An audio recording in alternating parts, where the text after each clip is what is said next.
boy. Papa mo pele ndenge za boy. Soki kasa ndeni pona ya bai. Kasi ndenge zali wana yo kenda na sourire na yo. Ah nazo yo kopena sika. Kenda na sourire na yo place ya zali. Kombo na ye zali. O cliquer au mona flèche moke kobima wana. Na moni déjà na piqué bon. Ajouter au contact. That's all you brought? It's 2 dozen wings. Ouais. C'est là. Tozali na mbutazi ya bwana hawa. Namoni. Omoni okomi namoni. Na lobi namoni mbutazi za bwana zali na biso. Au cliquer place wana aucun la place à ajouter namoni zela. Ça. Yenge mbuta. Yenge mbuta masiala. Mbuta. Tozana mbuta za bwana walobi longi ya Congo ndenge nini a rejoindre pa faux politicien oyo babimi kuna na babimisi bato na Congo te. Na uti opesa leçon awa donc yango wana na bengisi bino oyo kaye nano. Bon na banza yonde formule yango na ndenge ya faux. Ozosala trafic d'influence. Faut kopesa nga maloba na expliquer bango peut-être bakojoindre nga bakoabandonne yo. Kotsa na Robert Mukolo na kati parce bino boza ebela wana mu. Kotsa aza camarade note. Kotsa ye. Kotsa mbuta na mengi. Nalobi mbuta mukolo akima kangai. Kotisa ye kaka yo zaka na ba préjugé toujours. Kotisa ya kokota. Namoni. Omoni. Namoni. Matondo atukalimbisa na zaki. Awa izaka na ngamwa muke mobulu. Na ba mususu pe bango wana kota bango na contact ba moko. Kenda ka ndimo sala ki wana alo bakoyamba. Utazambona. Yup.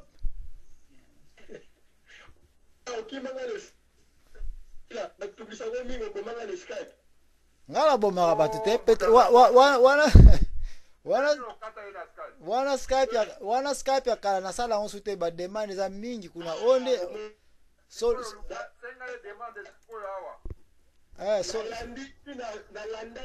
Facebook répondant te na yebina na tumisaka ya kimanga jamais ngala kima batu te kima alanjala Facebook boy ko obo ndimanga zola sakelo kima ngai na kima batu te batu le ba kima nga pete ukende okimela zamta kuso kiminga ngai na kima batu te. Okay. Ozosala siko Skype ni Ya pas Kundungu le grand. Tala kana Skype wana place ya zali wana. Kenda wana na sourire na yo ajouter ye na contact. Okay, na sala mo. Na salango na sollicité déjà. Sala na portable na ajouter. Okay. Alobi à ça 5 yo contact déjà. Oui, tana for ordinateur mnene kumsala on demand. Okay. Siko yo buta za bwana loba. Yo sai pana ngaite. Buta na ngapa. Buta masiala. Na psengi ope contact sikol. Okay, na on demand bila nyuso. Na portable. Na nyuso ndio. Ndio na funguli na on demand bila nyuso. Ingeta. Buta za bwana loba ya kwa magolo. Bo yonde mutu ozoko atakinga awa soit disant que ngai mutu na lobi ne mwana nsemi aboyi ko joindre bandeko oyo basali opposition. Bo tika na rephraser yango peut-être pour ba yokanga très bien. Nga na lobi boy. Moninga malamu ayeba na kana tango ya pasi. Congo eza ko traverser ba situation ya grave oyo il fallait mbangu to telemela masolo oyo elekaki na lendi ezaki journée moko trop spécial parce que bauti ko kotisa masolo na parlement po na loi ya électorale oyo ekozala susu pire encore que ba loi nyonso to sito monje se eleki pour na raison ya ko tenter ko maintenir Kabila na pouvoir. Buta mukolo tia micro off pardon. Alors, to kotaki na état d'émergence na kata ya Congo. Bandeko nyonso tout tendance confondi ba monete eloko so to kotelemela ngo te mboka ezoko kena angle ya pire lisusu. Batu batelemaki ba réussi ko bloquer jusque là na niveau oyo ba komeli oyo biso nyonso to moni message pe ya Burkina Faso presque introduction nango emonani. Ngai personnellement Zambona je suis très satisfait.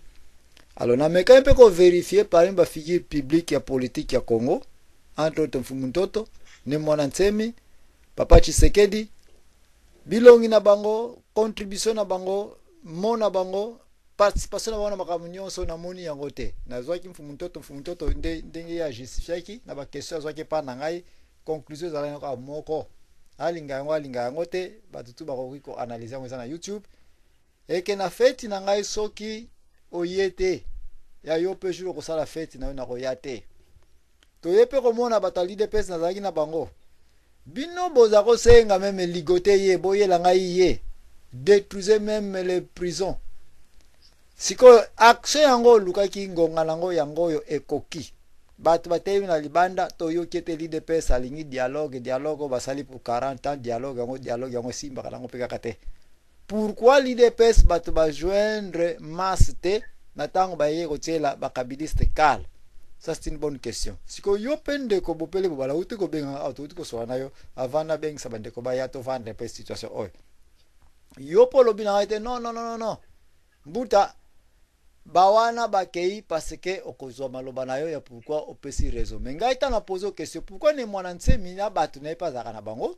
Yepe azela kaete mboka batu bako kofongola misu ngonga ikitoka kofongola misu yango yo sili koleka ne mwana nsemi na batu na ba mona nite yo sekinga opesinga réponse oyo ndenge to solo ki to ko reprendre susu menga na yebso carrément que nous devons être vraiment sérieux baba kamwe kimpeve to ko rejeter yango te mais si nous mwana nsemi bazana armée soka yebi na ye quand est-ce que ba préparation future zali ko ya c'est bon page wana akanga ngona na côté na ki angle na ki mpeva yebeli yango mais pona biso tout ce qui est physique si on peut voir ça to croire d'abord na oza physique c'est une solution donc pona ngai le fait que mon ensemi na balabala amonanité motivation na yepe ko motiver peuple ne ba joindre peuple pe emonanité donc aza mutu mo aza o créer milieu moko yena bakimbangi se séparer ya ndengi na baongaka question ya munene ngana zana ngo soki bakei babomi nzoko ngo yeye bakolia te. C'est cette question que moi j'ai.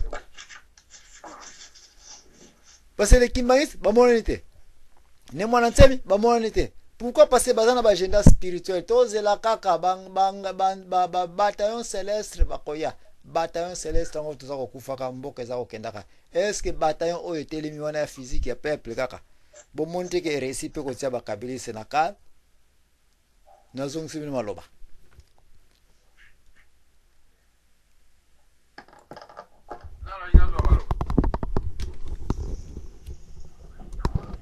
Allô, bozaka wana? Ouais, bozali, mbona ko le joma loba. Oh, nyonso ingazwa maloba ko zwa maloba.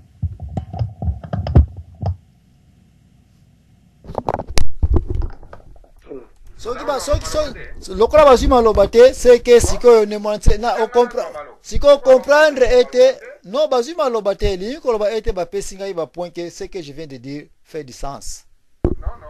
Non, ngai na peso ba point mais ça na ntika moko makelele moyen na lobezate nazo ko m'éloigner bongo nazo be rappeler. Bon, nani Mbutazambwana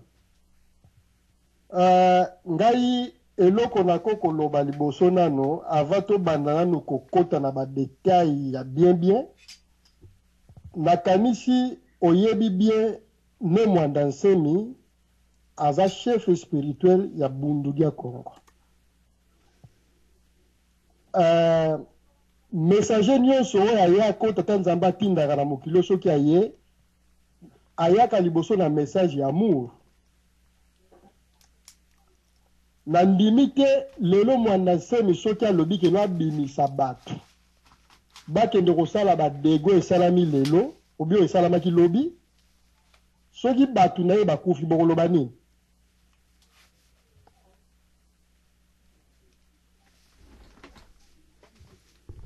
na yasi bokoloba makambo ebele alors moto aye ntango mosusu aye na message ya amour soki lelo abimisi bato na ye bakende kosala badega wana bakende bakufa basala boye eske message amour aye nango ekozala susu ya place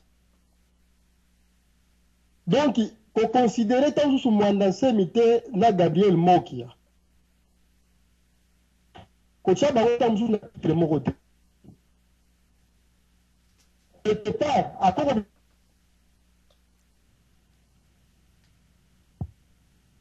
problème.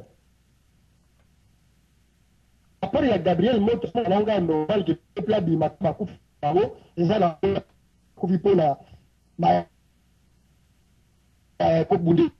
donc, il y a un peu la ngane, la je comprends, moi, dans ces cause à la moi, mouké réserve, il y a qu'on va que l'on a fait battre la bima, bokende, ko sala la ba, ko pro, so ba sala, à cause à la peine la réserve, wana.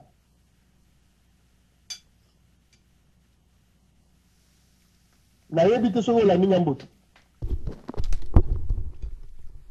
na la deux kitoko penza na likolo nango naza na deux questions bato na ye babima te mpo ete bakoka kokende kotia désordre te soki bato bakufi makila boye na boye eske 2006 ntango ne mwana nsemi na mbachimbachi na ufa kunzola bawelaki baposte ya bagouverneur na bakongo oyebi information wana oyebi histoire ngo comment elekelaki po ete bamassacre bato ya libundi ya Congo soko oyebi yango te c'est à moi de vous informer que colère ya mwana nsemi contre mbachimbachi na de onkusu mutu esalaki ete réaction ebanaki na matadi bato ya bundu ya Congo batiaki makelele na balabala batelemaki makambo tomoni kaka lendi oyo mutu esalaki ete résultat na yango ndenge moyi na kini esalemi 10 fois et seulement il y a plus de 200 batubakufaki les colères à situation similaire.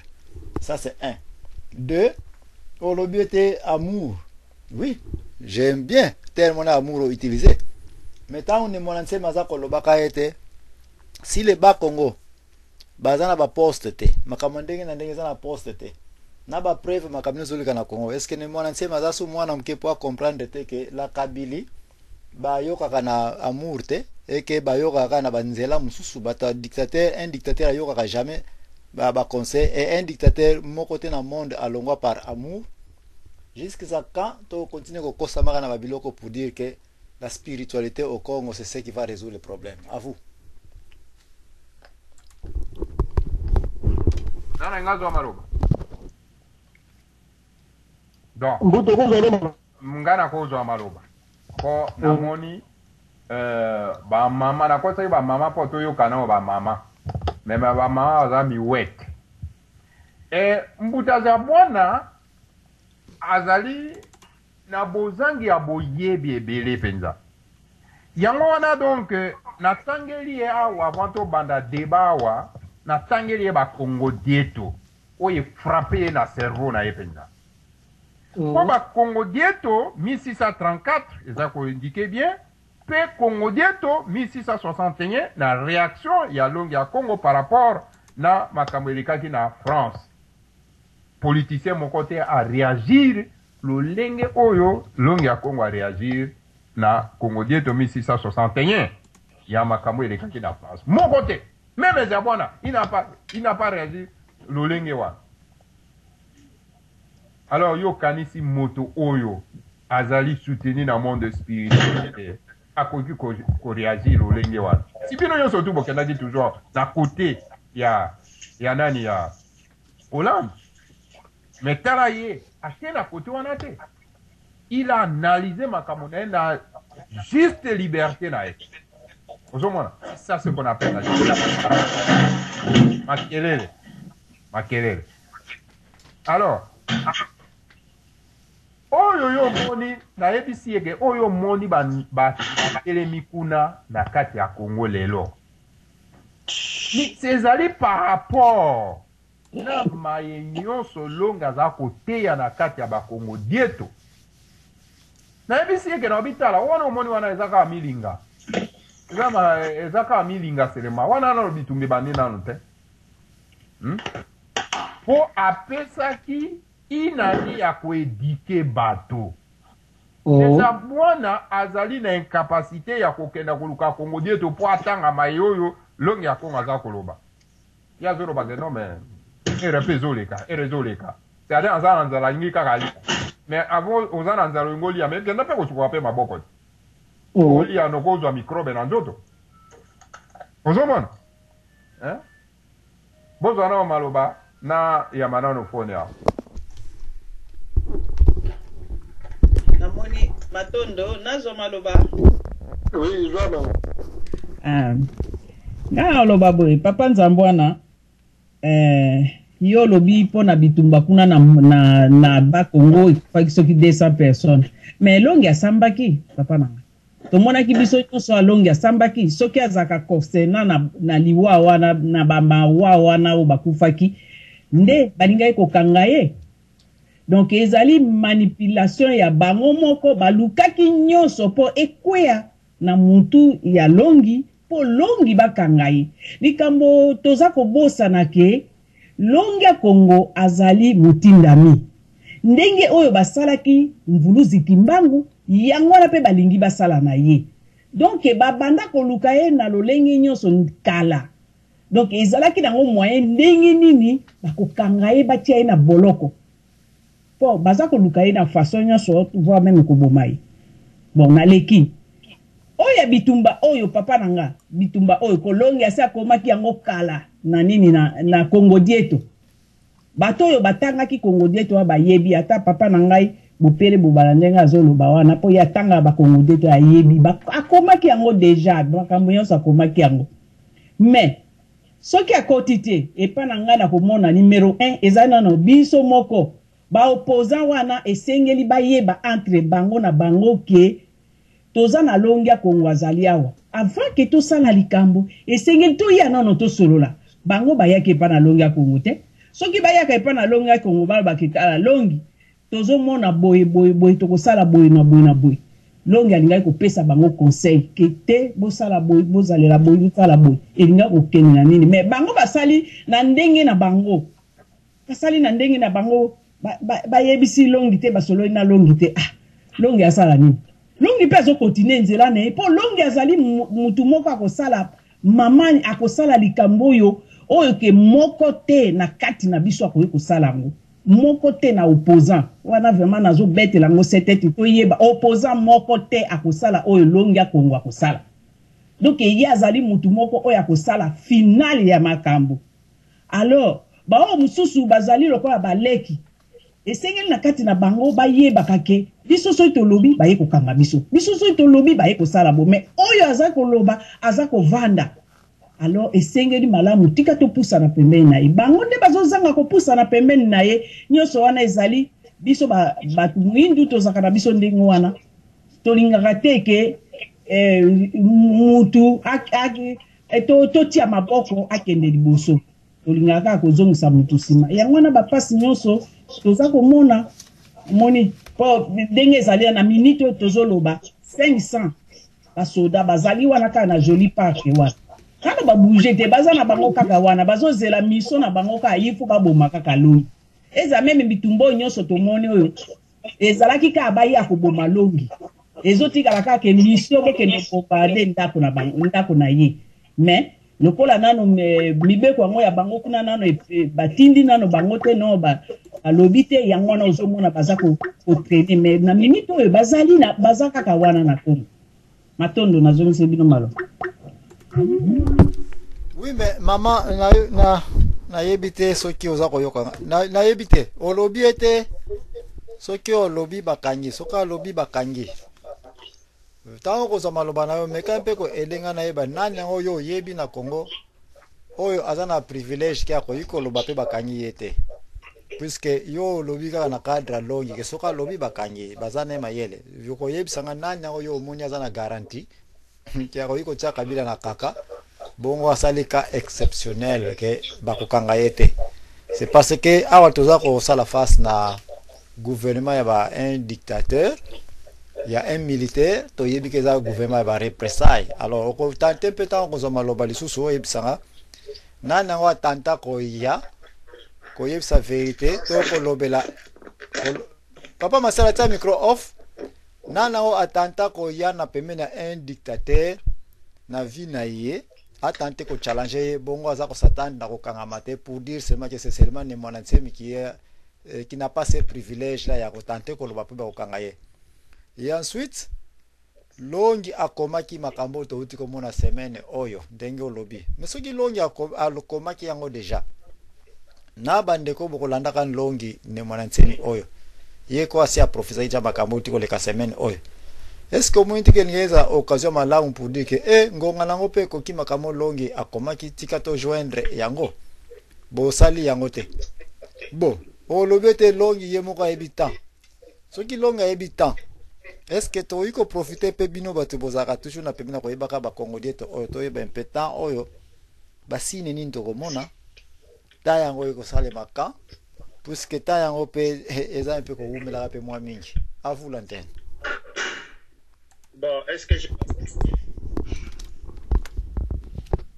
Robert Mukolo, est-ce que nous sommes en direct ou on a CNZT? On a CNZT, mais enregistré. Moi, j'aimerais d'abord vous dire que vous êtes en train de forcer la main des gens qui font la politique ou qui veulent faire la politique. Bah, tu vas avoir un calendrier. Là, vous parlez, tout le monde parle on parle, j'interviens surtout dans la dernière intervention au lobby, il y a des spiritualistes, des Kota, aux cité Kimbangis. Déjà, il y a un faux bruit qui partirait de vous. Oh, Kabila, il est en Kamba. Arrêtons d'abord de dire des choses comme ça. Kabila ne peut pas fuir en ce moment. Azali Wana, Azali na chambre basse, Azali na chambre haute, sous sa main. Et vous avez répandu un bruit comme quoi les Kimbanguistes protègent. On a détruit déjà les affaires des Kimbanguistes. Bandiko détruit Biloko. Est-ce qu'il y a combien de Kimbanguistes d'abord dans les partis de Kabila au pouvoir? Vous reprochez pour rien Tata Simon Kimbang. Vous voulez détruire l'église kimbanguiste. Je ne suis pas d'accord avec vos insinuations. Sur le plan politique. Les plans religieux. Dans la même mandat. Il y a un calendrier spirituel, Bandeko. Bolingate. Vous aimez ma tête, vous ne l'aimez pas. Mais sachez une chose, que le pays a un calendrier. Là, vous appelez tantôt mais les gens qui font la politique sont des gens sérieux, la tête haute. Vous pensez vraiment que lorsque les gens se rebellent dans un quartier, Salim Makambo, immédiatement les politiciens doivent se mettre dedans? Je ne sais pas comment nous réfléchissons. Politique, n'a comportement, n'a ce que nous voulons faire. C'est deux choses différentes. Si vous souhaitez que l'émission Oyo ait apporté quelque chose, soyez juste avec vous-même. En étant juste, vous parlez de vrais macambos, mais vous insinuez des choses qui n'ont pas leur place. Là, on a détruit les dispensaires Kimbangis de Lemba. Ça aide la population de Lemba. Il n'y a pas que des Kimbangis qui vont se soigner là-bas. Donc, des insinuations là, arrêtez ça. Faites des choses vraies pour qu'on passe vrai. Faites de vraies analyses pour qu'on passe sur d'autres choses. Je sais que vous allez parler dans tous les sens, mais sachez que la politique a un ordre qu'il suit. Et nous devons voir comment les choses vont arriver. Oui, ça fonctionne très bien. Les gens sont frustrés au complet. C'est bien. Est-ce que si les Mwandassemi devaient sortir ou les Kimbangis devaient sortir, pensez-vous que Kabila allait garder les armes ou allait tuer des gens? Ne confondons pas l'action de Tata Simon Kimbang, une église non violente, avec les politiques modernes que nous faisons là. Je crois qu'il y a beaucoup de confusion. Donc voilà. Intervenir dans le niveau 1. Merci. Ok, merci. Comme ça, Merci. Tu peux répondre d'abord, il y a une situation où tu peux être ngai parce que au singularisé yango que mutu na propager nouvelle que na lundi wana disons semaine oyo mobulu ba ina Kinshasa ke Kabila akimi na Nkamba. Non. Na pesa kiyo site wana, na pesa kiyo eloko na Facebook, na pesa kiyo source nango place bisonio soto landi yango mutu na Facebook aza camarade na to kabolaka to pesa ko circuler akoyeba ete il y a toute une personne qui a parlé à partir de l'Europe ou azaki na information que Kabila au monde zoko lobaka boy azana Nkamba. Soki mutu azana preuve nango awala makamuna zoko loba na ko profiter aya ko ubie ko détruire nga ubie ko appuyer nga donc mbuta mukolo yo makame bele na yebsa kayo mususu na testa kayo na mona ka c'est comme ça za tu off site na ba information ko pa bande oto sa ba micro off c'est ba retrouver so un peu moins mingi ndeko masiala mbuta mukolo faut reconnaître que ba makame bele na solaka nayo ya politique mbuta masiala micro off oh makame merci tiango off ezo utaka pana yo donc ba makamo bele mbuta mukolo to solaka nayo apparemment oyoka kananu na yo kyangote ngai na na media peut-être naza un peu na ba canal et belé o batibati na information on a collectionnera et puis je partage ça avec Boutno ça s'appelle camarade na Facebook Twitter Skype bisika ndenge voilà pourquoi naza animateur na ba radio donc naza na plus d'opportunité que batebele ya kokanga ba information et puis na pesa ka ngona mutino soke ne ko analyser na yo alors tozonga na wana na bale yango ngai te muna propager ki nouvelle ke Kabila est en Nkamba mais pourquoi batepe ba kozana ba on a difficulté ya ko appuyer ke Kabila peut être en Nkamba c'est parce que nous le savons très bien la relation entre la Kabili et l'église Kimbangi Sembuta soki makwanza sana katikati ya makoloko yo kasoni te kwanza. L'église kimbangiste et la Kabili bazana une bonne relation et on s'est posé d'ailleurs la question de savoir comment possible que les kimbangistes na moya makasi ba ko se permettre ko ya ko na peuple Congo que bango bat ba pesa ka pouvoir na présidence ya Congo et aujourd'hui ceux qui ba moniete présidence oyo président oyo azana maboko ya salité ya makila za ko tangisa ka aza ko bomaka batu. Vous croyez que l'église kimbangiste quel que soit son degré de quoi que ce soit, quel est ce peuple là? Quel est ce citoyen-là qui va accepter cette église? Quelle est cette personne-là à continuer à accepter la spiritualité? Incapable de démanteler, c'est là où je vous le confirme que l'église qui m'a paiera le prix d'avoir publié cela publiquement qu'il est derrière le Kabila parce que Kimbangu qui lui a mis là-bas parce que Baba Konzinamboka bâtir la rabiso bata propre. Mais quand vous nous mettez des personnes qui sont en train de faire écouler le sang, vous payerez le prix. Et ceux qui n'avaient pas dans lemba là bani ko futaka déjà le prix, vous allez payer le prix. Je crois que vous avez une nécessité politique. Attendez, ça c'est une nécessité politique. C'est-à-dire vous ne voyez pas bien. Les États-Unis aujourd'hui à travers le monde. Les papes, oya soutenara makamna bango catholique. Quel est votre message vous Zambouana? Nabatu oyo bazako kufa par exemple na Irak, ba économie bazako détruire. L'église catholique est derrière. Osolo ba nini? Pourquoi vous vous attachez à l'église kimbangiste? Merci. L'église kimbangiste est apolitique. Merci. Oui, mais non. N'a pas sa réponse. Disons les choses telles qu'elles sont. L'église kimbangiste est apolitique. L'église kimbangiste peut aider des individus qui peuvent conquérir le pouvoir. Mais l'église est apolitique. Vous faites un mixage, un bitoto, que vous n'aurez pas le contrôle les jours à venir. Attention à ce que vous dites là. Il faut vraiment qu'on fasse attention. De tous les temps, tous les gouvernements de Mobutu pendant 33 ans, combien de kimbangistes il y en a eu? Combien de catholiques il y en a eu? Et qu'est-ce que vous reprochez à ces catholiques qui ont mal géré le pays avec Mobutu? Ok, calme. Là, je niaise pas avec ce que j'ai dit là. Merci, calme. Oui. Je pense que... Non, Mbota, excusez-moi. Je pense qu'il faut faire 2 poids, 2 mesures. Si vous avez une haine avec l'église kimbangiste, réparez-le. Mais ne le réparez pas sur la place publique, dans les médias. Oui, je conviens avec vous. L'information est belle, politique et où canal na yoana. Mais l'amalgame, je dis non, Mbouta. Nous devons réfléchir. La douleur du peuple Congo, Ce n'est pas la douleur imposée par les Kimbanguistes. Les Kimbanguistes se réjouissent d'une chose. L'accomplissement, il y a Maloba, il y a Papa Simon Kimbangu. Aloba Ganin, Mwindo Okoma Mundele, Mundele Okoma Mwindo. On est content de voir un pays comme le Congo être dirigé par les Noirs. Les gens sont contents de ça. Ça suffit. Mais on n'est pas la gestion politique. Pourquoi vous mélangez les choses? Batouba Kendeko détruire l'église Kimbanguiste. Pourquoi vous faites ça?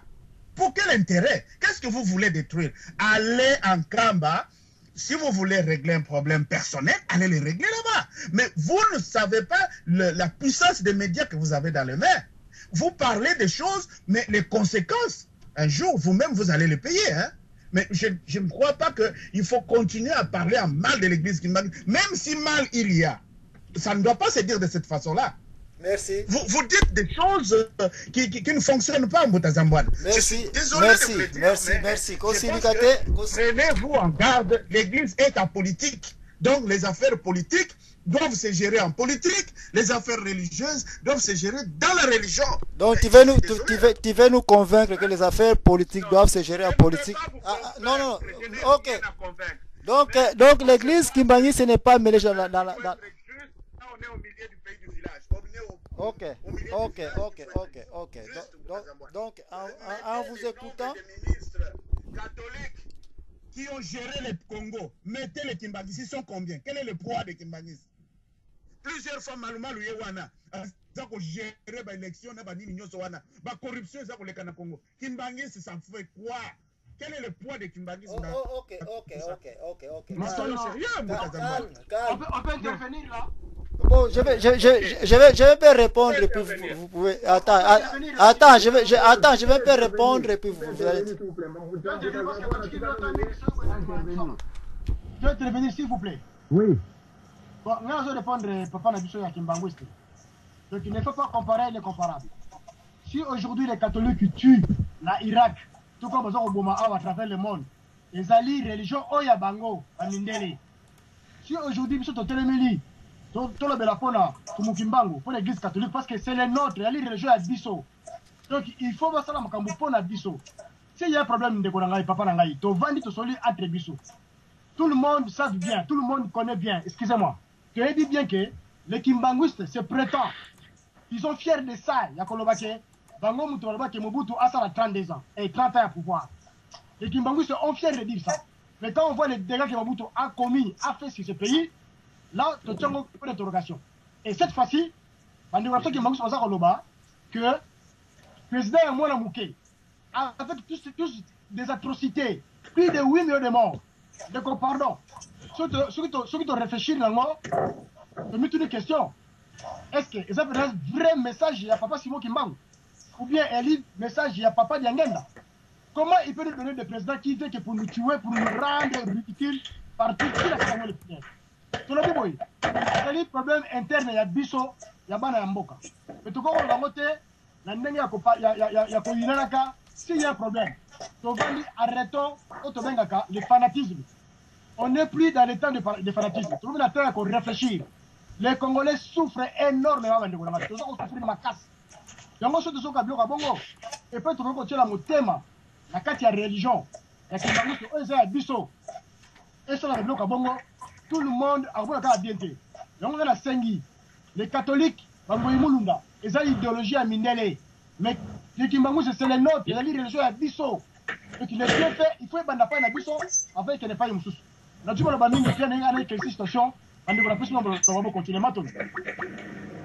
Merci d'être au lobby qui toko, Nansepeli, au lobby qui toko. Mais inciter les gens, aujourd'hui, dans le bano dispensaire Kimbangu, c'est ça dans le na lemba. Bakoti, babuki, babek, bisibilo comme ça. C'est très bien ce que vous dites. Que ce que ça y a biso. Mais à partir de quel moment, biso toyebi, Papa Simon Kimbangu, teba congolais. Mpasi oyo tozali nango na mboka na biso soki botali très bien bakimbangiste bazali na quelques informations na kati ya banzembo na bango, mais la façon d'aborder cette situation là ezali situation moko ya kofinga ya kotiola ya koluka kodominer. Et maintenant les kimbangistes vont réagir comment? Soki tolobi que oui Papa Simon Kimbangu alobaki boye pouvoir de kosala boye Mais la plus simple des choses, c'est d'aller, ça la consensus, to kultana, to loba, mais pas parce que bino ba yoka ba peut sa pouvoir. Mais pourquoi vous peut ça na criminel, na ba makambu boy, na makambu boy. Alors Toluki solution. Mais la façon dont les choses sont présentées dans Radio Lisolo, c'est de détruire l'église Kimbangis. Je me demande bénéfice nini Tokozanango. Parce que au Congo, ce n'est nullement les Kimbangis qui ont fait ça. Les Kimbangis ne sont pas manipulables. Bazali manipulables était parce que depuis l'indépendance du Congo, les Kimbangis ont construit les écoles, ont construit l'Union Suzali qui existait. Donc, on a pas doté. Bon, nous ne sommes pas avec Batoana pour le bazar Kobuka Bamboka Nabis. Tout ça, bangoté. Mais ce qui est le s'accomplir, il faut dire la vérité. Bato bakotala na miroir na bango bakoloba non mais maintenant likamwa papa c'est bon kimbango kokisami. Ce qui tolingi que to moni que ezali bo biso kimbangisme. Alors dedans Mbuta mukolo tele mamuke pardon. Mbuta mukolo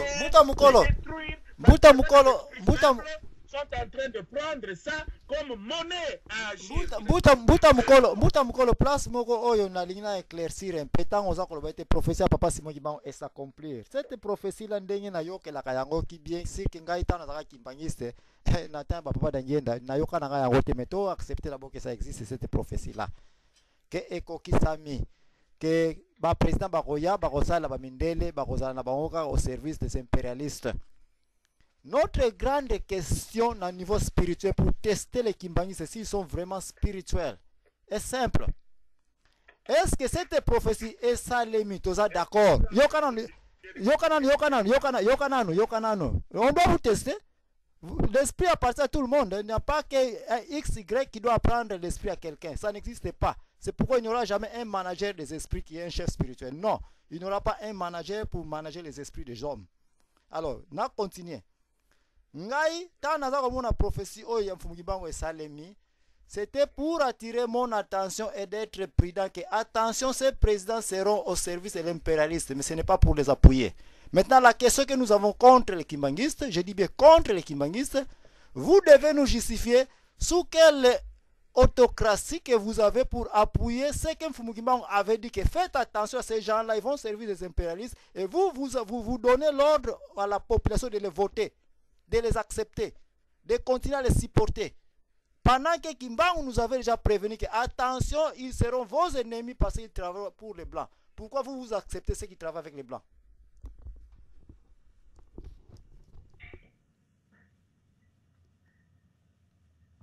topesa nano mbuta Maxime Zola toyoka nano réaction na ye nano na question wana otuni wana. Mbuta Maxime Zola zwa nano maloba.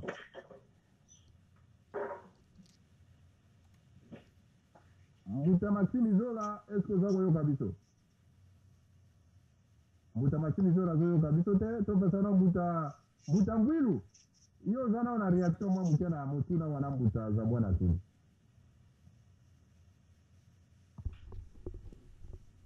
Mbuta Mbwilu mpe azali koyoka te.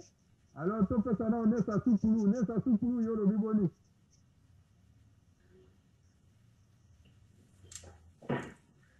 Nesa Sukulu est-ce que oza wana?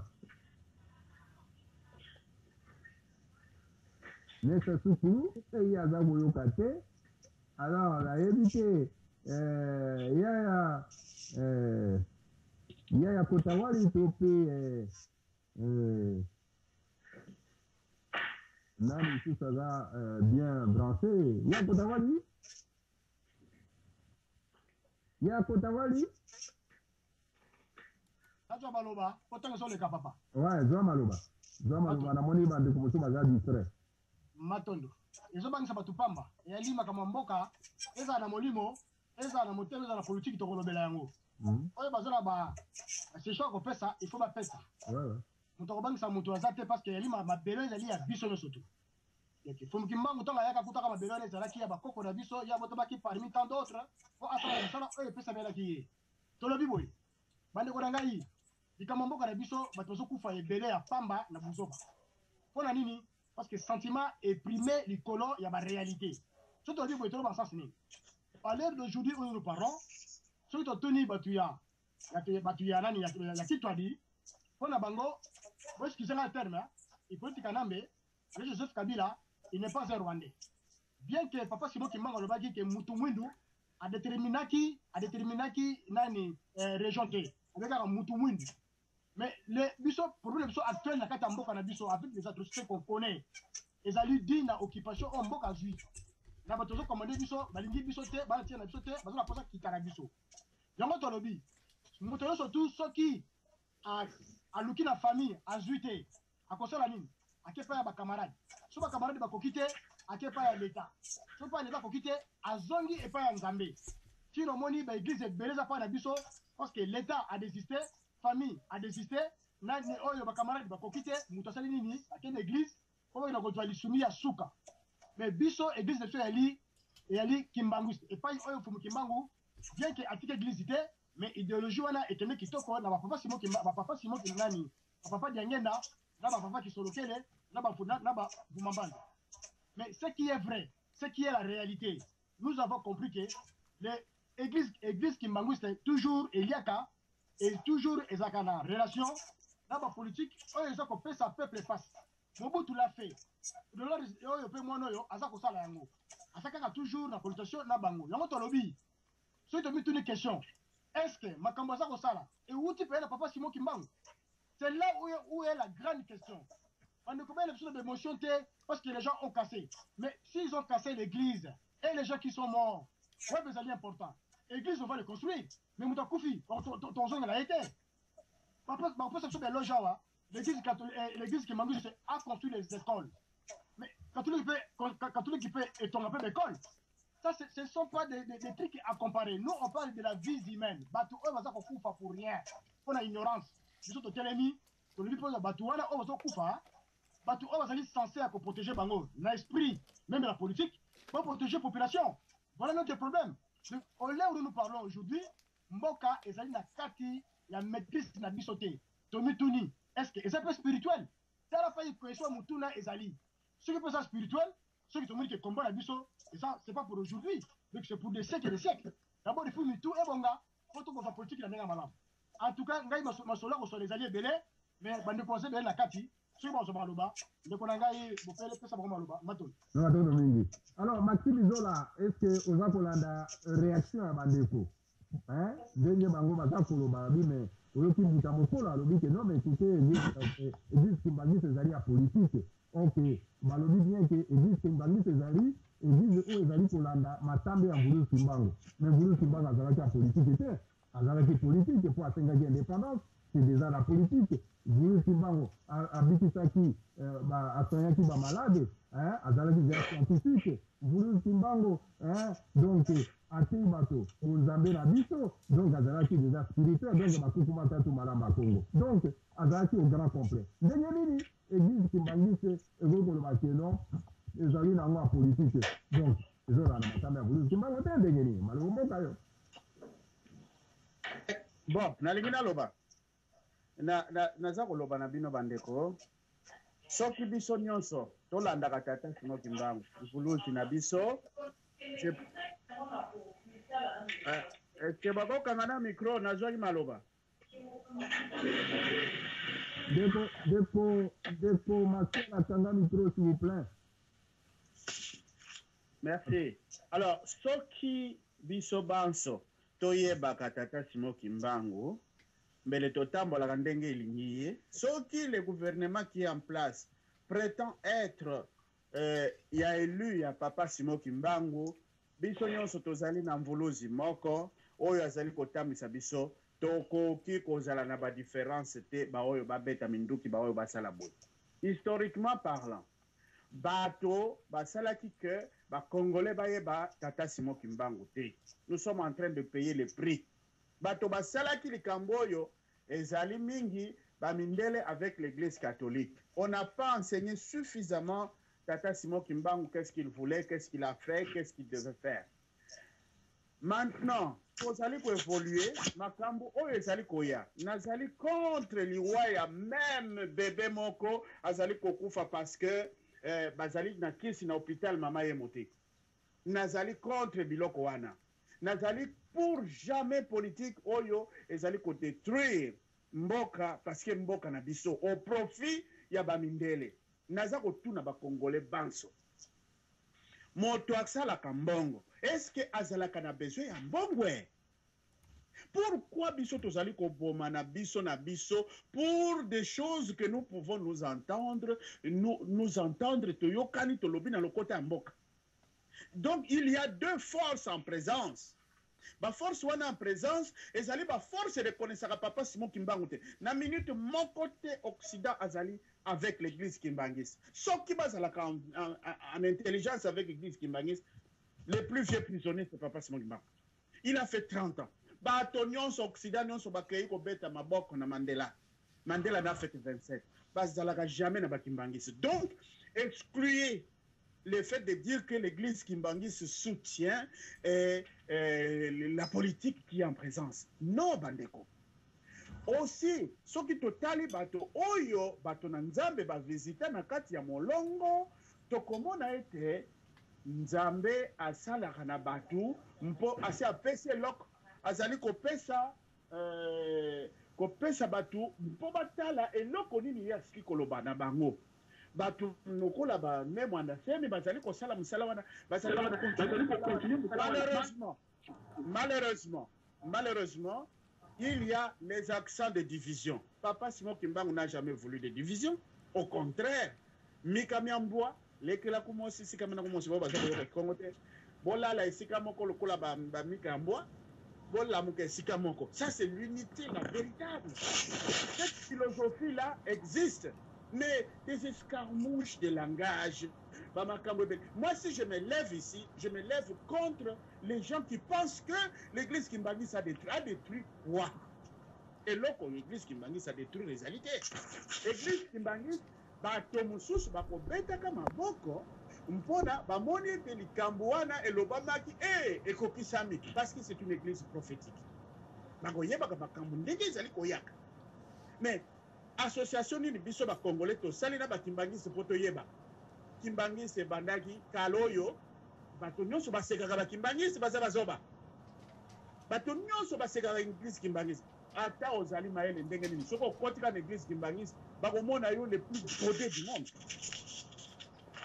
Donc alors à ce niveau là il n'y a pas à te lancer on lance ba makambo ba verbe inutile. Nous sommes sur les médias hein. Pour calculer ma cambosa koloba, nous sommes dans les médias.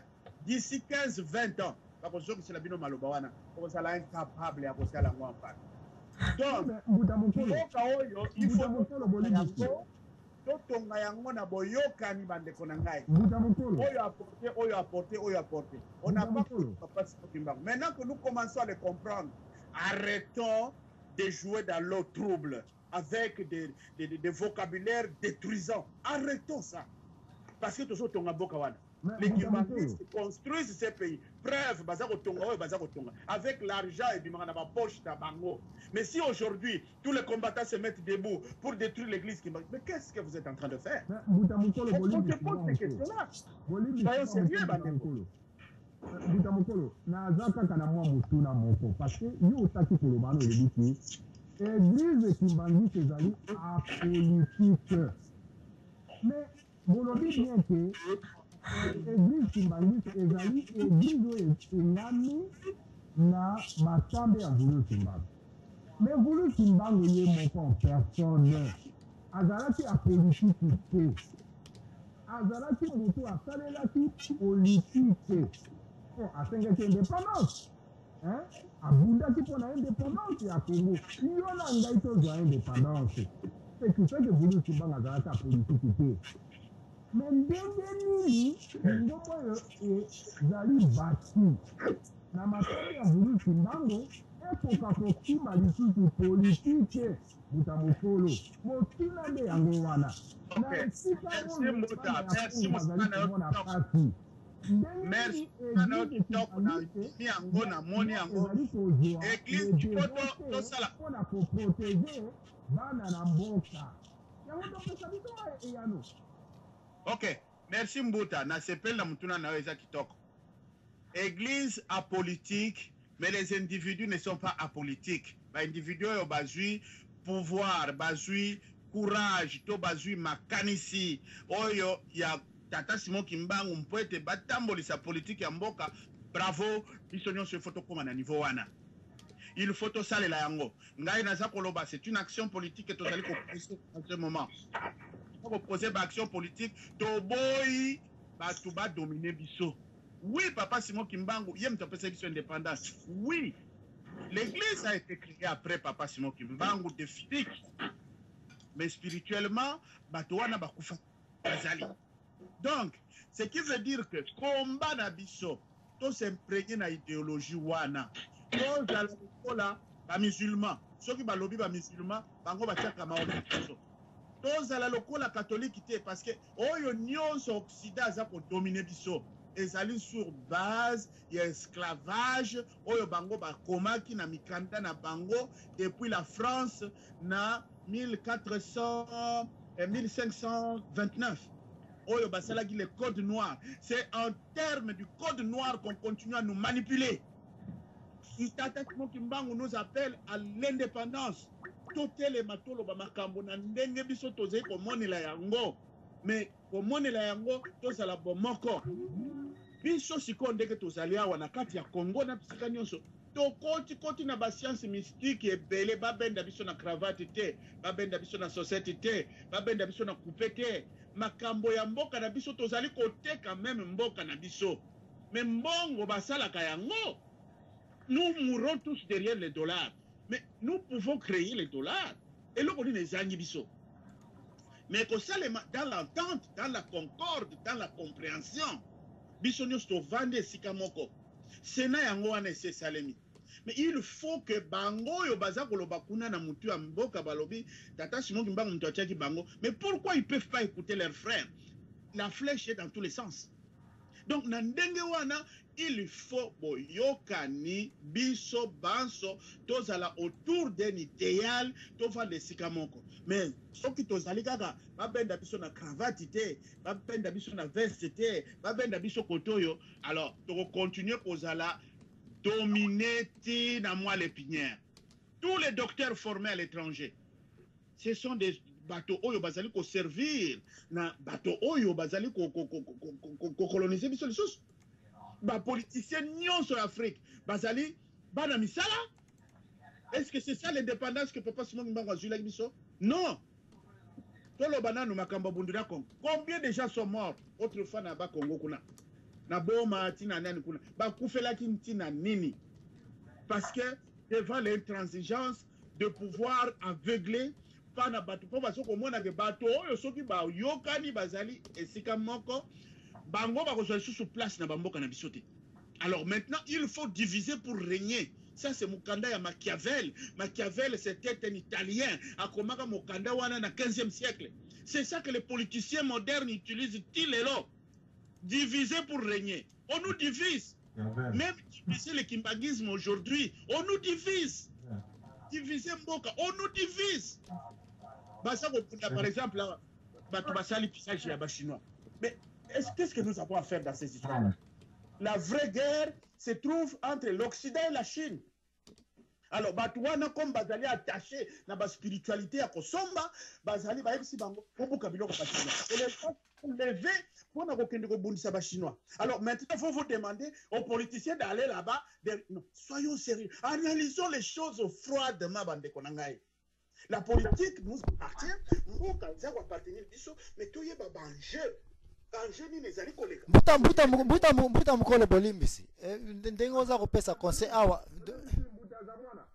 Bolimbisi mbuta mwana topesa no mbuta mwiru yalinga répondre na réagir na mbuta mwiru zana maloba mwanto que ne pas mbuta za mwana. Le grand pharaon to maloba. Mbuta bopele matondo na ebiteso nazali. O zali na mo na ebiteso nazali koyokana.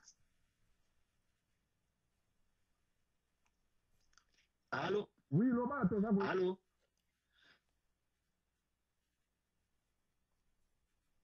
Le grand pharaon Loba, tozali koyoka yo, Loba. Allô, le grand pharaon? Butambwilu tozali koyoka yo. Non, Butambwilu azana problème. Alors, Butambwilu akatani. Donc, Zomaloba Mbuta Zabwan. Ya nakozwa maloba moke kaka mpona mwa réaction moke concernant makambo bachinois Zabwana. Butambwilu Zomaloba. Matondo mutabopele nayebi te so nazali koyoka na pesi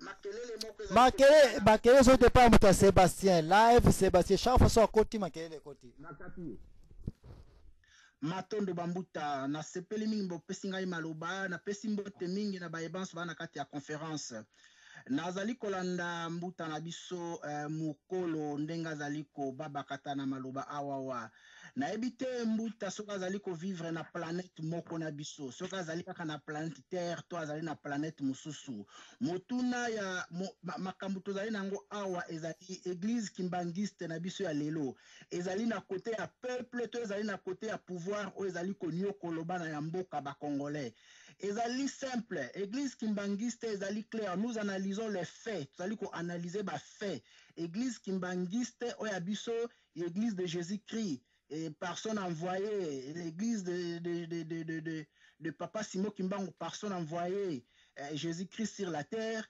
ezalaka toujours na côté ya pouvoir na côté ya pouvoir 32 ans de règne à Mobutu l'église kimbangiste a soutenir yango qu'est-ce que Mobutu a fait du Congo du Zaïre et du Congo lelo yo tozali na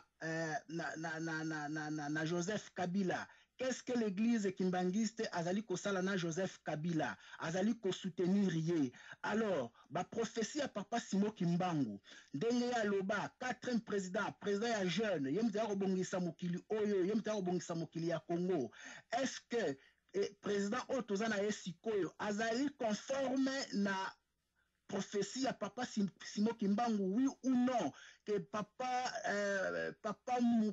Mukolo appelle Sabiso Eyano, Atika, qu'on peut Sabiso détail, il y a pouvoir, tout ça, non, ce n'est pas distraction, tous allez un problème clair na Katia Congo, tous allez souffrir, tous allez koufa, tous allez envahir, tous allez occuper, pouvoir, nzala, passi, mais église kimbangiste, ezali ko soutenir pouvoir wana élection à 2011 bisno stolanda ki noir sur blanc église kimbangiste après ça qui mot d'ordre population est voté Joseph Kabila et puis population est voté qui Joseph Kabila ngaisi na uta na nkamba na ebi nkamba ndenge zali wana bat o bazali ko souffrir penza ko souffrir bango bandeko église kimbangiste bazali parmi bato bazali ko souffrir alors nazali komi tuna mbuta mukolo soka azali ko vivre na planète nini totika ki fanatisme ba professeur Papa Simon Kimbangu ezali transformé ezali déformé ezali c'est de n'importe quoi pour le moment parce que réalité tozali ko vivre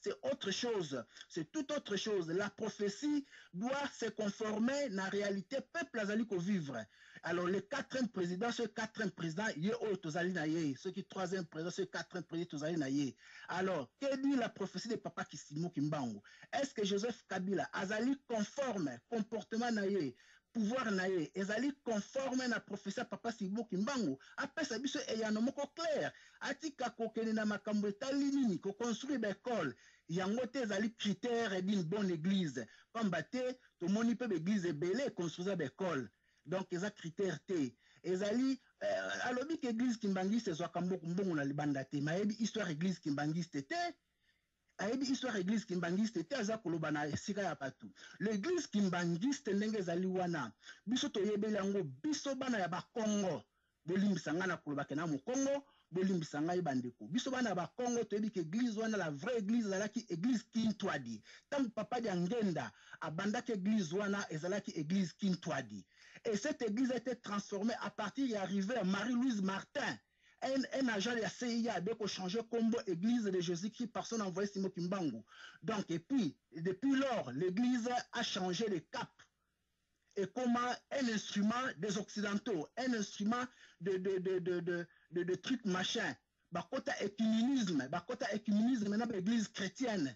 Alors, qu'on cesse de nous raconter des salades ici. Donc, tous pour vivre ma réalité, ils nous disent tout simplement, oui ou non, professeur Papa Simo Kimbangu est conforme à pouvoir à Joseph Kabila. Nazong Simaloba. Matonomini, Mbuta Maxime, yo, Joana Maloba, yo posali moko église kimbangiste. Hein? Oyo Kimbuta Mokola lobi que église kimbangiste ezali à politique. Mais ce que ezali à politique, c'est que ezali conforme, non pas na nini, na lolenge oyo Vulu Kimbangu abandaki kotambola te parce que Vulu Kimbangu azali à politique te. Olobi boni na réaction ya Mbuta Mbwiru ndenge aussi koloba wana. Mbuta, naïti, ozali kolanda ngai? Kitoko 565. Allô? 565 toza kolanda. Oui, d'accord. En fait, c'est parce que Nani Mbuta Wati Koloba tout à l'heure, a dit que l'église Kimbangi c'est bazo ko rencontrer ba salade. Par contre, na komona ye mutu azali ko rencontrer ba salade na makambo azali koloba. L'église Kimbangi c'est d'abord premièrement c'est basé sur la prophétie. Ce que le dit que ezali liboso kintuadi. Et que le comme Kimbangi c'est-à-dire que papa dengue na banda na kintuadi. Tant nani madame nanaye a changé en gros comme l'église Kimbangi c'est non. Mutako conduisa ka église t'ako pesa ka vision église n'engage aleli. Or, biso to se base sur la prophétie nandenge église ko tambola mikozali koya. Mibeko devise ki mangi sezali nini? Bolingo mibeko na misala. Toyeba ko respecter bani Muta Maxime akatani baba tata madeko donc voilà. Vous allez toujours Namasulo entre Bana et Congo. Alors, Moutamasi, Moutazaki, Namalwa, à Katani. Donc, on n'a pas Moutalukubika. Moutalukubika, yo zana biso na carte na conférence awa. Oyo ki ndenge Moutamokola alobi ke dit Kimbangi sezali a politique. Ndenge ni le ko za la politique et pourtant Moulou Kimbangi za la politique te. E ba biboni, malou mboka yo. Moutalukubika, to peso malo. Matondo, mbote na bino nyonso tu. Na kanti bozoka ngai ou pas? 565. Matondo. Église Kimbanguiste, effectivement, ezali institution apolitique. Dans quelle mesure? Dans la mesure où Église, en tant qu'institution religieuse, et se menera na gestion, il y a gestion, il y a mbokaté sur le plan politique. Par contre, acteur et l'église Kimbanguiste, membre de l'église Kimbanguiste, ça tout à fait permis à cause de l'activité politique. Et à ce titre-là, Bissonio surtout étant ban Mboka, topé Sarbavine, Bissonio n'a pas dit gestion Mboka. Alors, il faut faire la part des choses. Je crois que quand on dit que l'église Kimbanguiste est apolitique, ça veut dire que l'église, l'institution, n'a pas de. Azana Bamaka, ça rend l'État, non. Mais, étant donné que les institutions institution religieuse dans Katamboka, une des institutions religieuses les plus importantes à Mboka, il est normal que l'institution n'a pas relation dans le gouvernement de Tamsamboka. Ils ont la Mobutu, ils ont la Kasavubu, ils ont la Kabila le père, ils ont Joseph fils. Donc voilà, c'est comme ça que ça fonctionne. Si Koyo, qu'est-ce qui se passe? Dans aucune découverte, tout à l'heure, on a lobby que Abimarmoa Mingi, le grand pharaon, je crois, Abimarmoa Mingi, concernant l'église kimanguiste, Kazaki, église Moro, Zaro, échanger qui combat à partir de Marie-Louise Martin. Bon, il a dit plein de contre-vérités. Je crois qu'il faut mettre les choses à leur place. Lélo, si vous voulez, la prophétie de Mfumu Kimbangu, d'abord, elle dit quoi? La prophétie de Mfumu Kimbangu, elle parle de 4 chefs d'État, 4 présidents, Obaoya Otam Samboka, après si ba caractéristiques Nabango, na ba caractéristiques particulières ya ba reine Nabango.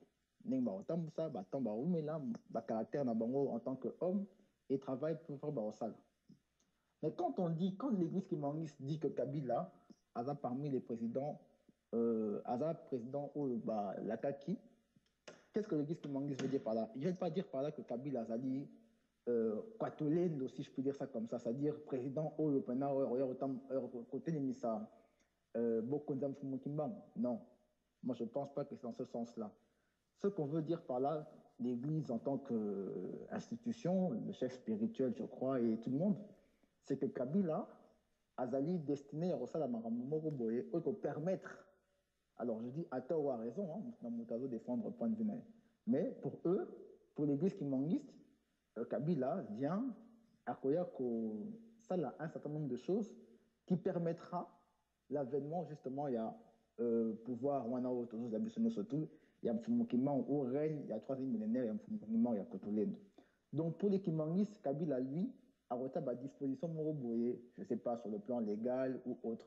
Dans un exemple, en 2011, le chef coutumier, le 3 octobre 2011, le chef coutumier, c'est na Kabila na législature, na mandat 2012-2016, a changé la constitution Mboka, article Moroboye, que le Congo est un État laïque.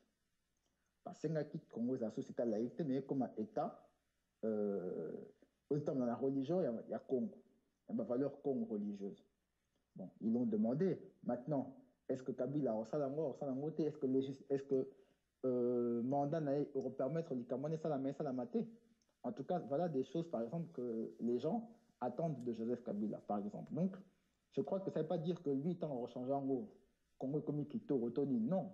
Mais ça, là, peut-être, aménagement législatif, où il va permettre justement que Elorona et éclore. Donc, c'est comme ça que les gens appréhendent ça. Maintenant, on peut aussi voir que proximité d'un chef de l'État à l'Église qui manque ça peut être gênant. Mais comme j'ai dit, toutes les institutions du pays, en comment dire, en relation gouvernementale. Ils ont les catholiques, ils ont les protestants, ils ont les Vouvamu, ils ont les Bouddha Congo. Tout le monde a des relations avec le chef de l'État et le gouvernement en place. Donc l'Église qui manque ne fait pas exception à la règle. Mais seulement, il faut faire la part des choses entre... bon, il y a beaucoup d'amalgames. Kabila, Aza, président, Mukimara Lagaki, Nassance, Yakatulendo, il y a beaucoup d'amalgames. Mais comme on dit, Moutamukolo, prenons les choses à froid et réfléchissons ensemble à froid, analysons ça ensemble à froid. Personne n'est dépositaire, il y a un message en monument. Bissonne surtout photo ça là ensemble, en cohésion, de réfléchir sur des questions pour tout là, qu'est-ce qui est vraiment le mieux pour nous et ce qui ne l'est pas. Et puis je crois qu'on pourra peut-être avancer. La suite Nanwana Matondo. Matondo Mingi Mbuta Lukubika. Mbuta Lukubika, le problème c'est-à-dire quoi? Le problème c'est que Bazan se posait à le Bazan se reprocher dans l'église qui m'a dit que ça veut dire que dès que Mbuta Mukolo a dit que ça veut dire politique, ça veut dire que il m'a dit que m'a dit que je t'envoie dans ma table à voulu Simbagonde. Parce que voulu Simbagonde a sali mon salaire à Kéboundi, ça la colonisation. C'est la politique qui l'a fait.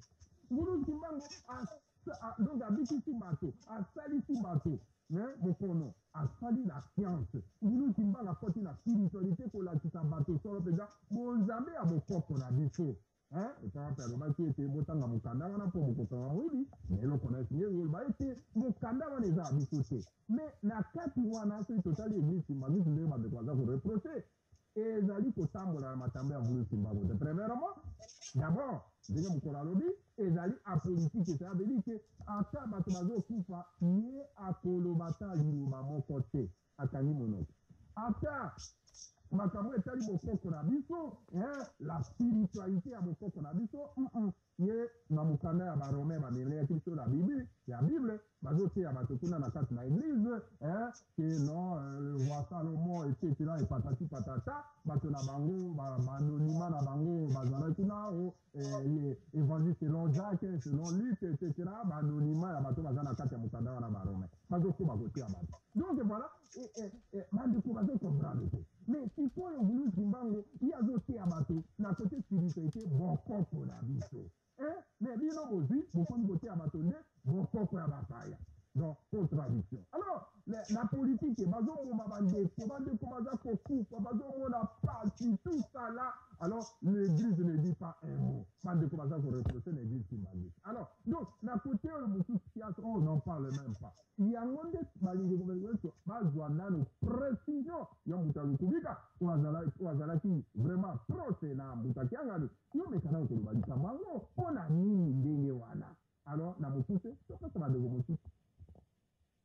Matondo, Nakanisi Nina Otukoloba, il faut faire la part des choses. L'Église, il faut parler par rapport à la politique.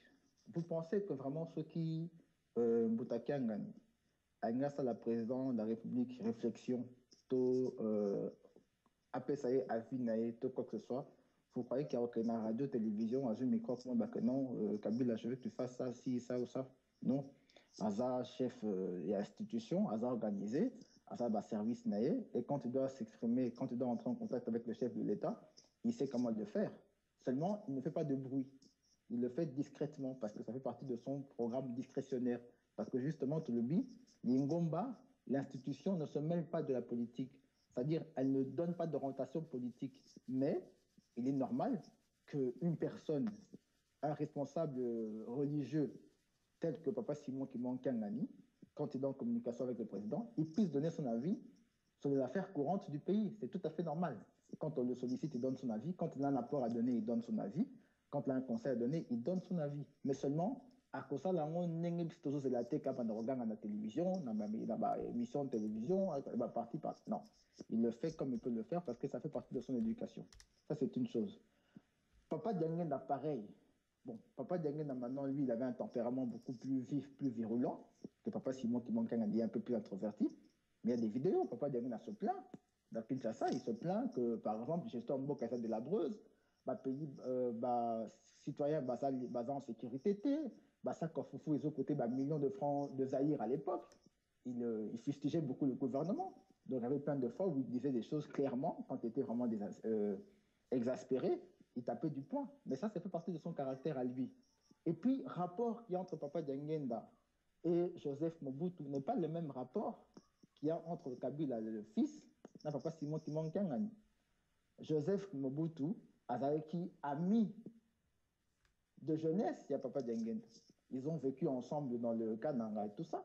Ils ont pratiquement...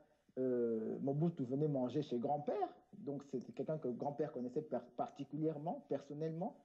Donc forcément, contact, rapport, il y a baron baïs en Nengomote. Et puis, grand-père Azaki Mukolo est président de la République, tu vois. Donc par rapport à ça, le rapport ne sera pas le même. Papa Simon, Aza chef religieux, Kabila Aza chef religieux, Bakuta dans la circonstance, Moroboye, dans l'exercice de leurs fonctions et de leurs responsabilités. Donc le rapport sera beaucoup plus formel et beaucoup plus diplomatique, si je peux dire. Ça, c'est une chose. Mais il n'empêche que Papa Simon et l'Église Kimangis, quand ils ont des choses à dire au gouvernement, ils le font, mais de manière discrète. C'est pas quand nous, on n'est pas du genre à venir crier sur tous les toits. On avait dit ça aussi comme ça. Donc la communication passe à ce niveau-là, il n'y a pas de souci. Maintenant, Bolobi, par rapport à prophétie, il y a peuple veut souffrir, peuple veut koufa. Mais le peuple souffre, tout le monde souffre, que ce soit les Kimangis, que ce soit les non-Kimangis, nous tous nous souffrons dans le même pays. Mais seulement, la question qu'il faut se poser, comme Fumu Kimbangu, il décide de mettre quelqu'un au pouvoir, qu'est-ce que Fumu Kimbangu donne comme mission? Parce que c'est ça la question qu'il faut se poser. Fumu Kimbangu, il y a le but en 1921 que, avant l'arrivée du grand roi divin, Liwa, Koufa et Kozala Bebona Congo. C'est des professeurs, c'est de Bandasan dans 21 et le bien, on a tenu à Komakion. Le but qu'on a que, il y aura des milliers de morts dans Congo, pourquoi à le Bakango? Mort, on va servir, pour faire quoi? Ça va apporter quoi? La tragédie, surtout. Est-ce qu'on a la réponse à cette question? Je ne sais pas, moi je ne l'ai pas. Mais ce qui est sûr, c'est qu'il avait dit ça. Maintenant, vers quoi ça va nous conduire? Si côté ça l'analyse beaucoup plus sérieuse à ma solo Banda, et je ne dis pas que c'est une excuse, mais tout à l'an Nikambo. Banda 2000, Banda désordre il y a Est bandit. Vous remarquez que le comportement des Congolais m'a changé. On n'a pas remarqué que chez les Congolais, il y a des choses qu'on ne supporte plus alors qu'on supportait ça tranquillement avant. Ça fait combien d'années dans Poto à concert et bétité, par exemple?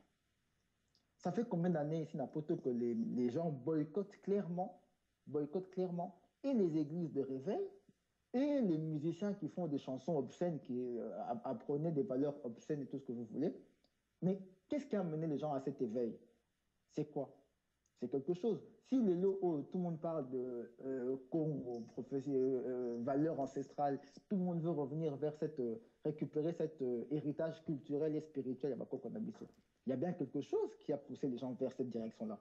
Mais il y a 25 ans à Congo, on a bientôt 40 ans, est-ce qu'il y a 25 ans au Congo, vous pouvez penser, vous, que le Congolais accepterait de ne pas assister à un concert de JB ou quoi que ce soit en Europe parce que le Congo a un problème? Non. Donc il y a des choses qui ont fait, il y a des facteurs qui ont fait, des facteurs sociaux, c'est vrai, dramatiques, mais qui ont fait que le Congolais puisse s'éveiller. Vous voyez? Et moi, je pense que c'est dans l'épreuve que les gens font leurs preuves. Nous avons été éprouvés, nous sommes éprouvés, notre peuple est en train de s'émanciper, est en train de grandir, est en train de mûrir. Malem, toujours cola, toujours évolué. Ce que nous étions il y a 20 ans, nous ne le sommes plus aujourd'hui. Ça veut dire qu'il y a une évolution. Donc tous ces éléments-là sont à prendre très au sérieux et on devrait étudier ça ensemble très au sérieux pour essayer de comprendre qu'est-ce qui a fait qu'on en arrive là, qu'est-ce qui a fait et où on va, au lieu de continuer systématiquement à fustiger les uns les autres. Moi, je pense que, pour finir, je pense que Makambu auto-vivre Mikoleoya est intéressant. Mais encore une fois, désordonner celui qui est dans le Congo, tout ça calme, tout ça tranquille. L'église kimbanguiste, jamais, depuis qu'elle est l'église kimbanguiste, jamais, elle a invité ses fidèles à manifester leur mécontentement de quelque manière, comme nous le faisons traditionnellement. Papa Dengue a toujours dit, le kimbanguiste, quand il doit manifester un mécontentement, il le fait comme sa coutume, comme sa culture le lui montre. La culture de la révolution, la culture du bruit, comme on fait là aujourd'hui, les manifestations comme ci, comme ça, c'est pas dans notre culture, c'est pas notre habitude. C'est pas comme ça que nous manifestons nos mécontentements. Nous avons des codes de conduite que nous devons respecter. C'est ça qui fait la grandeur d'un peuple. Si on veut copier bêtement l'homme blanc parce que c'est la liberté d'expression, parce que c'est comme ça que la démocratie fonctionne, entre guillemets, je crois que nous nous perdons.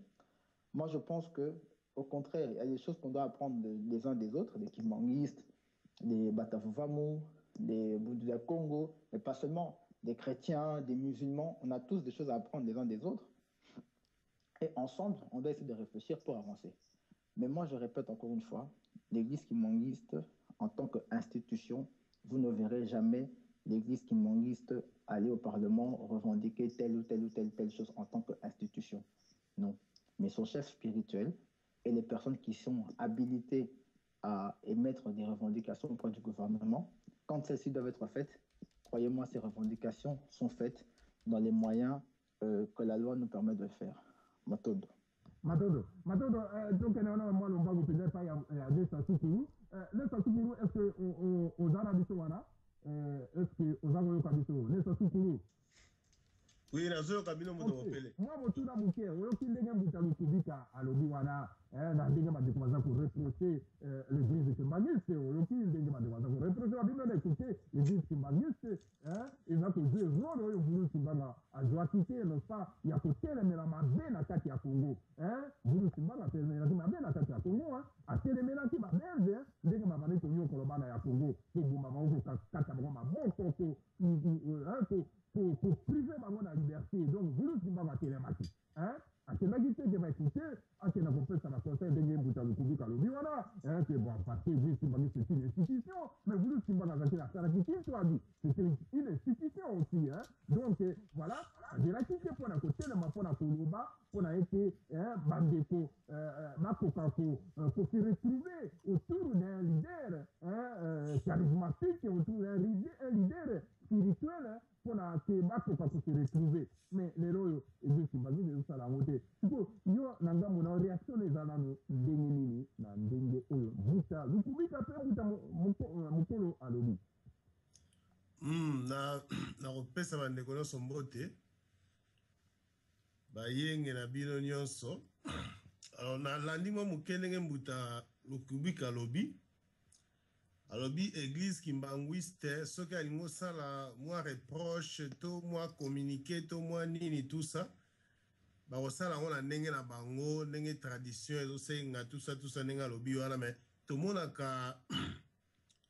a nani monseigneur Mosengo lorsque le problème est à mboka, monseigneur Mosengo Liga quand même la média a pris ses positions là, parce qu'il y a ces fidèles de l'église catholique qui souffrent aussi.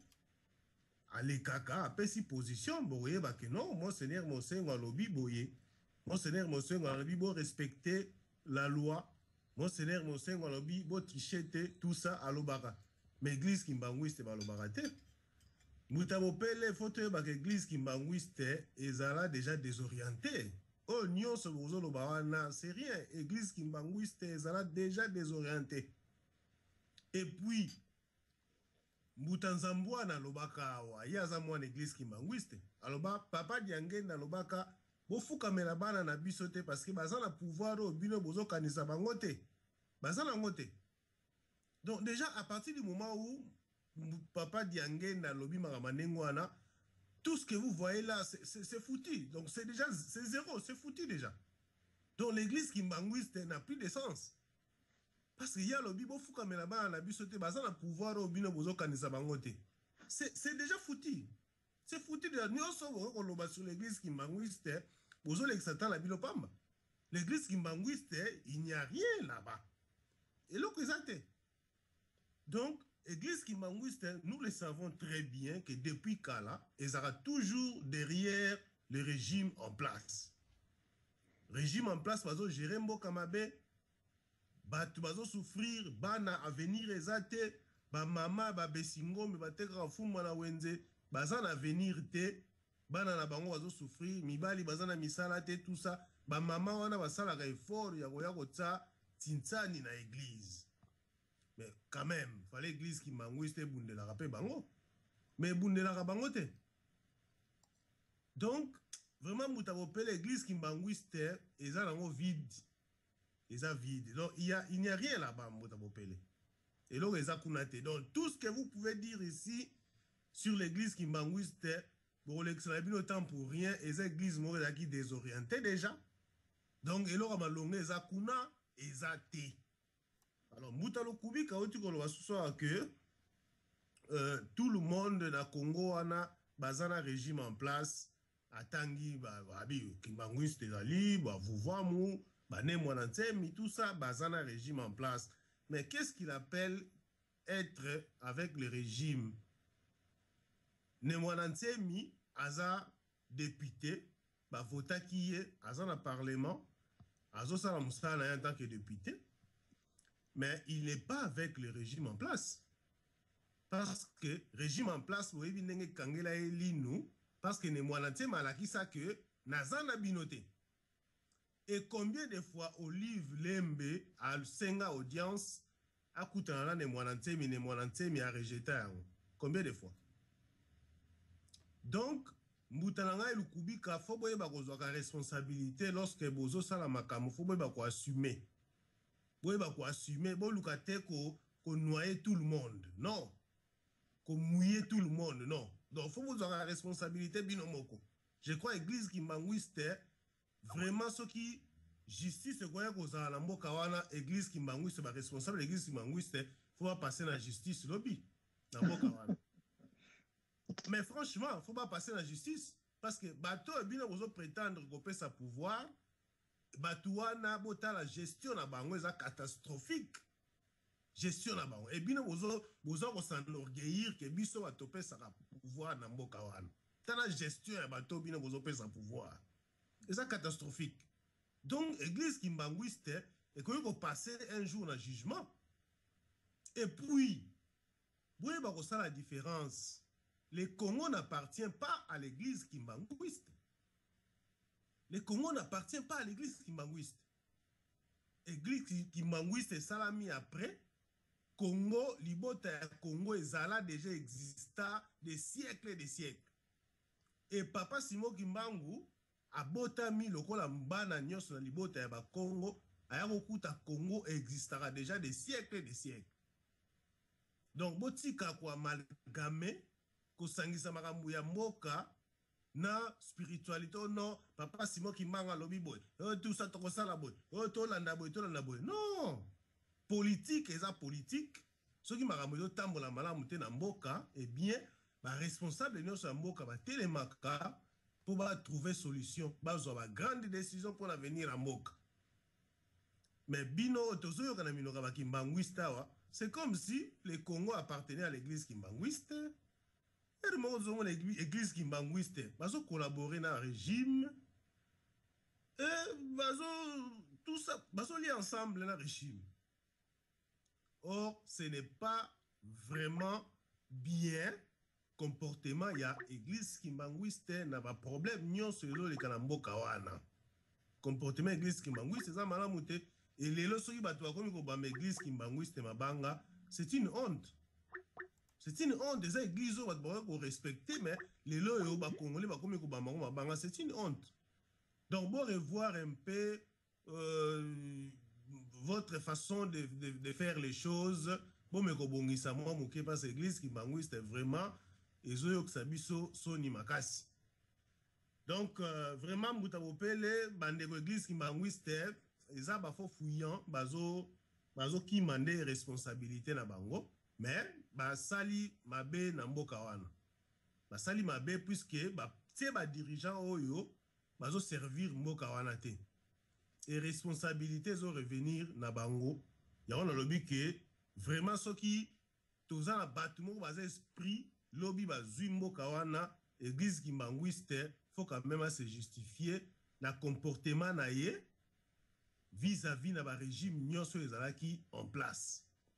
Donc voilà à peu près où na koyo koloba yango wana nazo sala makamzu naza vraiment concentré te mais na suki wana mo mukembu da opele matondo mingi la réaction donc voilà Moutaloumi Kubika une réaction ya Moutane ça souffle hein donc église kimbanguiste il faut risquer un jour tant de stabilité il faut na mboka hein ba responsable pour ba responsable ya Lingomba ba ko passer na justice lokola ndenge ba oyo ba collaborata ba responsable religieux ya mboka ba collaborata na régime il y a la vie, hein, parce que la justice, hein, donc il y a danger. Hein. Donc, ce que les longues, sauf que ça n'a longue, a réagi beaucoup de choses qui pas à Moutalo Kubiga.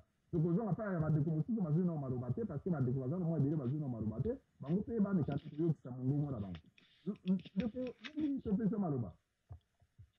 Matondo, ayenge na bino nyonso to na bisika nyonso bozwami. Bon, pour la kotaki na katikati, mais na j'ai quand même idée na makambo oeza koloba maawa. Bon, ya liboso na koloba était pour l'église de Jésus-Christ sur la terre. Bon, abusivement appelée église kimbanguiste. Eza na kama responsabilité ya kama mingi na situation ya mboka.